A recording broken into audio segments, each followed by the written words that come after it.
Nyambuga. He is a media and communication lecturer at the University of Nairobi, the School of Journalism. At the center, I have Victor Bwire. He is the head of MCK. And at the far end, I have Evans Wafula. Evans Wafula is a journalist. Gentlemen, it's a pleasure to have you with us here this morning. All right, let's jump straight into the local dailies. Allow me to start with page 5 of the Standard newspaper this morning. But just an overview of our page this morning. Of course, we have matters politics, where Ruto, Raila are in new bitter rivalry, but also police pursue 4 friends. Irungu called for advice. But let's head over to that, to page 5 of the Standard newspaper this morning. The opinions differ on why Ruto renewed attacks on Raila. Let me begin with Evans Wafula. And this whole Ruto and Raila debate that we're seeing, a lot of it has really sprung up after the handshake that we saw in March. And then these reforms calls are not making things any easier for these two parties. Let me begin first of all with the general question. Even just being a Kenyan, do Kenyans need another election? Do we need to have a reform? I think Kenyans don't need an election at the moment, but I think political contestation in Kenya begins immediately after elections. Right. So it's not a new thing to see political protagonists trying to get neck to neck with each other immediately after elections. What I think is that looking at Raila Odinga, for instance, is that he's been described as an enigma of politics, and that politics seems to be what he does every day. For Ruto, he's trying to realign himself for maybe better days to come.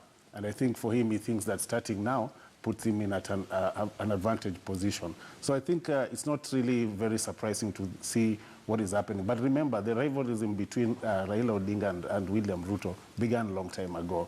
Raila Odinga perceived to be the kingpin of Nyanza, Ruto having made himself as the kingpin of Rift Valley. So I think we will wait and see what happens as the days go forward. But I think Raila Odinga seems also to think that Ruto is infiltrating into his strongholds, and that is actually raising a concern, not only to Raila himself, but to ODM as a party. You know what this reminds me of is back in 2007. At a point, Ruto and Raila were under the same camp, ODM, and then ICC happened. Then we found Raila really pulling away from that friendship and that sort of working relationship between the two gentlemen. Victor, perhaps your thoughts. One, do we need to have another election as Kenyans? And number two, I just want to get your thoughts and your feel on this whole issue of, is this Deputy President William Ruto panicking out of that handshake that we saw on March 9th? Thank you. From a media perspective, largely, there's nothing new happening. Because immediately, and these are things we share with colleagues in other forums, that people who go out and meet some of these colleagues, politicians and their friends would think that this thing has been happening. It's just now that it's coming, media might be picking it. But look at it, that immediately the handshake thing happened. Remember the background of the handshake, what was happening? It was almost the country was a standstill, and some things needed to be done, both from the government, at political level, some things needed to be done. Right. And one of the things that needed to be done is peace in the country. And that's why the bridging initiative, the president reaches out so that political temperatures and environment generally relaxes, so that 1 or 2 things happen. But remember, for the president to do some of the things he wants to do, including the Big Four agenda, he needed some legislative reforms. That was important. Some of the things that needed to be done needed parliamentary intervention. What does he do? Given the parliament at that time, he must reach out. So the handshake was not just for the political temperatures in the country, but he must also reach out to Raila so that he gets parliamentary support when some of the laws he wants to be passed come in. And you saw the VAT, you saw those other things. So he had to reach out both. So he needed Raila at 2 levels, both for the general peace in the country to move forward, but 2, for if we wanted to make any laws pass, VAT and others, there are a lot of other laws that are coming. Right. He needed that support. So he reaches out to get this. Now, once that happens, obviously the coalition partners within Jubilee must also reach out, because remember, Jubilee was TNA URP. So obviously once TNA reaches out to ODM, TNA must, URP, obviously, some things must be unsettled. Right. So that rearrangement and the thinking started long. If you follow Honorable Murkomen's tweets and talking, if you follow, these things have been coming. But obviously, like you were saying, it has reached a stage where the two people themselves are now throwing at themselves, obviously it gets more traction. But the issue was happening, and more will happen. Victor, what did you think about that outburst from the DP? I mean, we've already seen Governor Joho, among other politicians, really calling out the DP for what he had called Mr. Raila Odinga. But what were your just general feelings from that? Because that has sort of fueled this conversation that we are seeing between Ruto and Raila Odinga. It was not panic, because from the association, from the reading, it was not panic. But how do we give this story traction? Because once the DP does that, then that would make a discussion for the next 2 to 3 weeks. And like for politicians, whether negative or political publicity to them, it's helping him. So I don't see, because at his level now as a DP, he has his own intelligence networks, and once this Bridging Peace initiative started, he must also have been collecting data and intelligence on what is happening. So it just reaches a stage to say, let me show them that I know what is happening. So it's not panicking. Dr. George, your thoughts? Do we need to go for another election, the reform election? First, I mean, I don't know whether we're going to have another election. Yes. That's one of the key things that we need to understand here. This referendum that is being called for. Or the referendum. I think it is important to have a referendum because I think Kenyans said that we need changes. And consequently, the only way to have changes in this country is through a referendum. A referendum is a way that seeks people's views and people's participation in the change and the kind of development that they want. As we know right now, there's so many things that are going on, including obviously increase in the cost of living in this country, which some people feel is as a consequence of the constitution that we have at the moment and the various bodies that were created by that constitution. For example, the commissions that people feel consume a lot of money that come from the exchequer, come from our taxes. We know that VAT has raised the cost of living. We know that the number of MPs, the number of MCAs that we have in this country is sometimes unsustainable. And consequently, then Kenyans feel that they need a way through which they can participate in change and bring change to this country so that their lives are manageable in one way or the other. Right. Now, Dr. George, that I have you on this platform, especially as a communication lecturer, perhaps what do you think the role of the Kenyan media is when it comes to portraying or giving stories and conversations around this referendum? What role does the Kenyan media have? Are we pushing for it even unknowingly? I mean, the Kenyan media is doing what it ought to do, which is providing information and providing a platform through which people can engage with these conversations.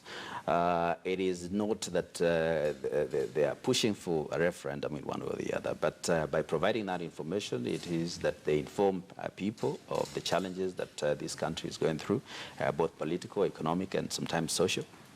And it is upon them to decide whether Kenyans need change. So the media provides information, provides a platform, and sometimes by bringing experts sometimes on board to try and enhance people's understanding of various issues in this country, including the political processes and democratic processes. And this is deals with issues of governance. Evans, I would like to get your thoughts and your feelings towards that, the role that the media has to play with this referendum conversation ongoing in the country. I think often the media is conflicted. Okay. I think you should ask yourself whether the media is an interest group in this referendum.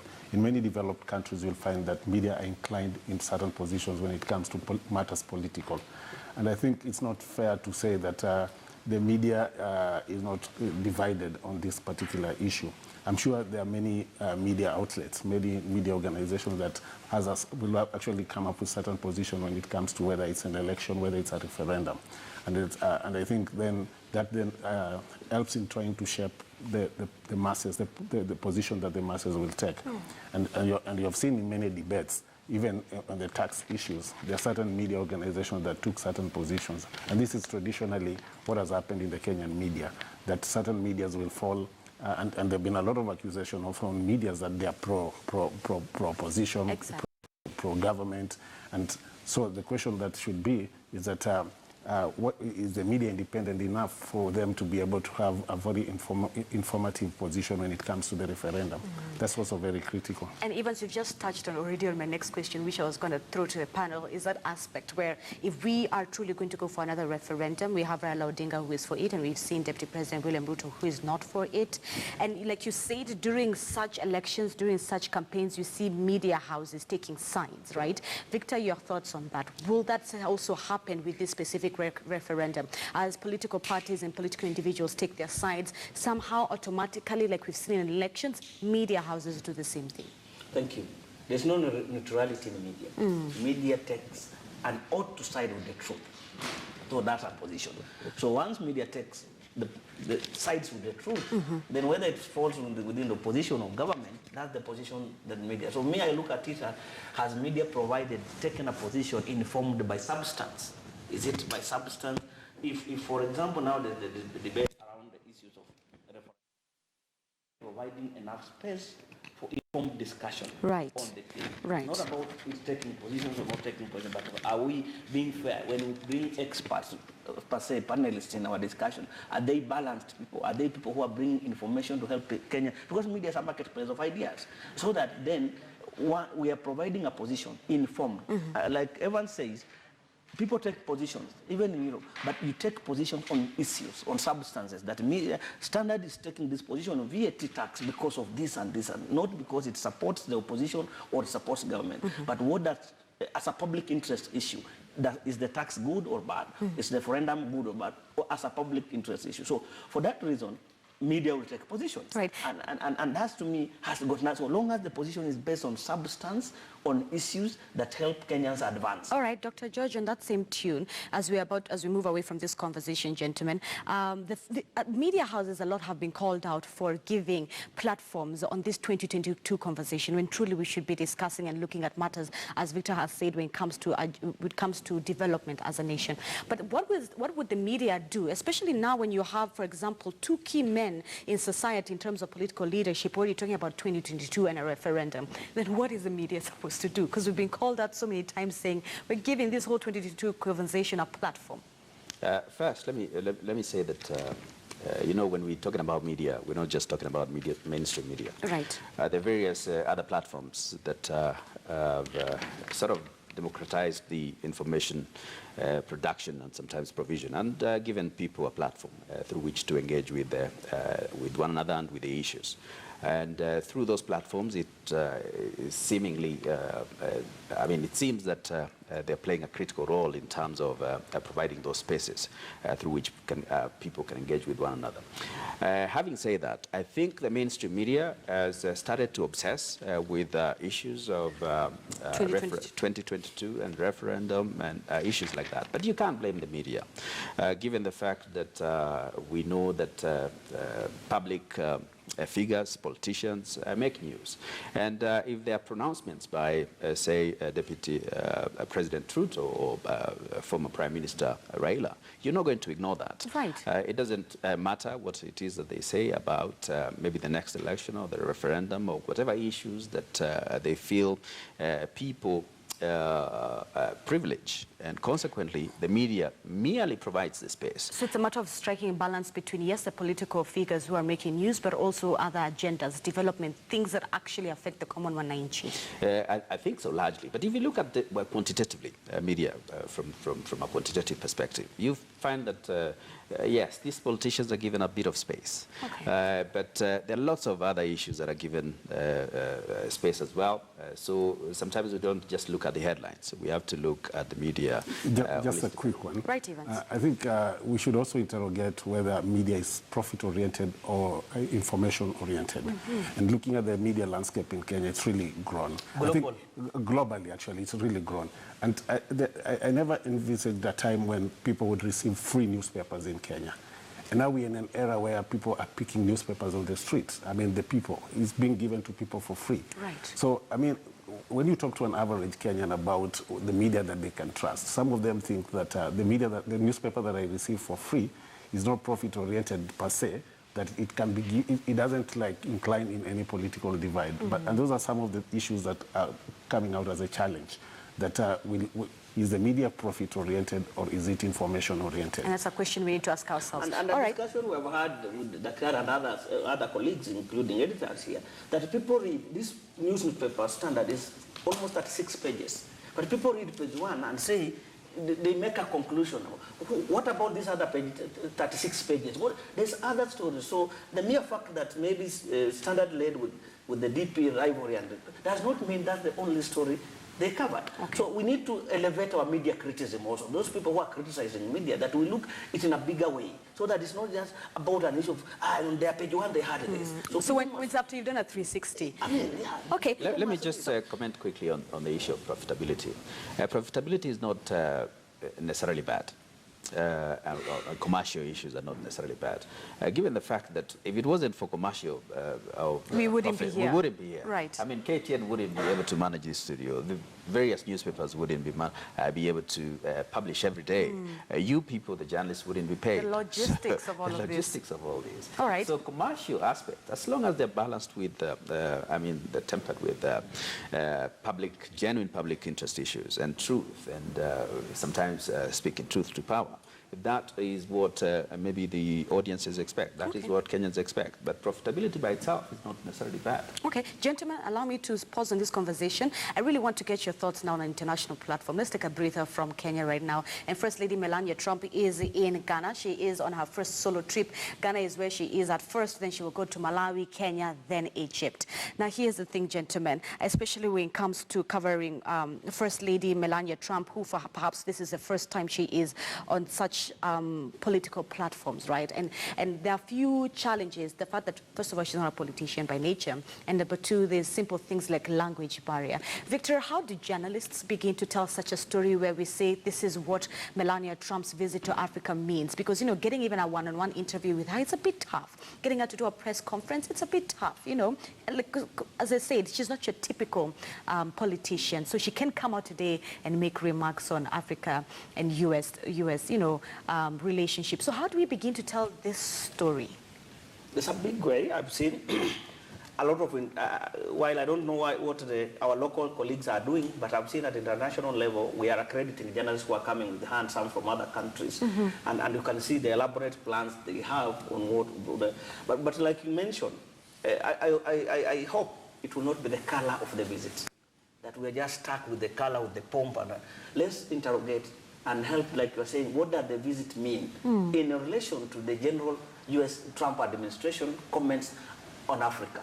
So that it's not just, something to come and make us jump and dance, but it doesn't relate to the official U.S. policies to Africa. Evans, as a journalist, walk me through how you would cover this story. For me, for example, I've just started developing admiration for her. I mean, I was never her fan. Really? But looking at the kind of contradictory tweets that she brings out against Trump, the president himself, she's a really interesting person to visit Africa.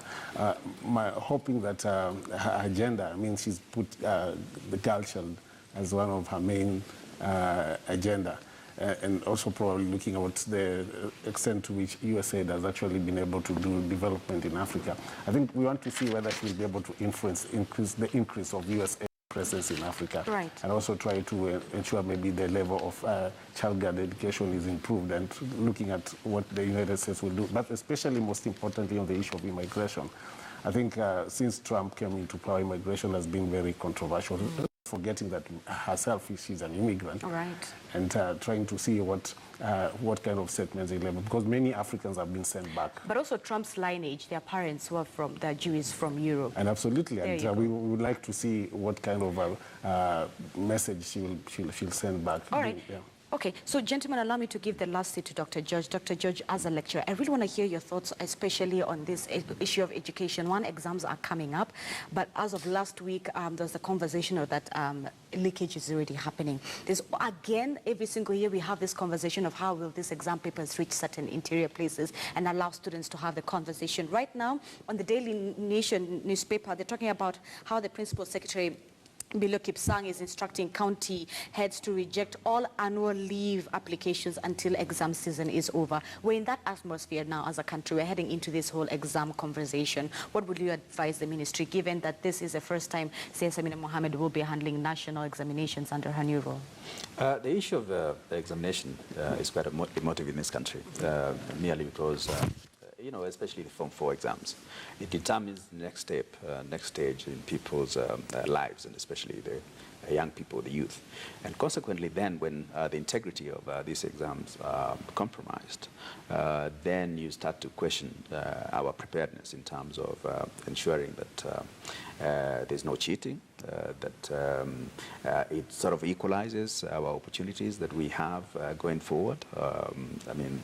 As I said, the exams determine whether you join college or whether you join university. And if you cheat your way, then it means that I think you will be cheating your way through life in one way or the other. All right. And consequently, I think it's important that the integrity of the exams is upheld in one way or the other, and I'm hoping that the Cabinet Secretary for Education does all she can to ensure that. And I think next Chairman, Professor George Magoha, I think has come out quite a lot to say that they're on top of things in the sense that they've identified potential areas for cheating. They've identified maybe schools that are involved in this cheating.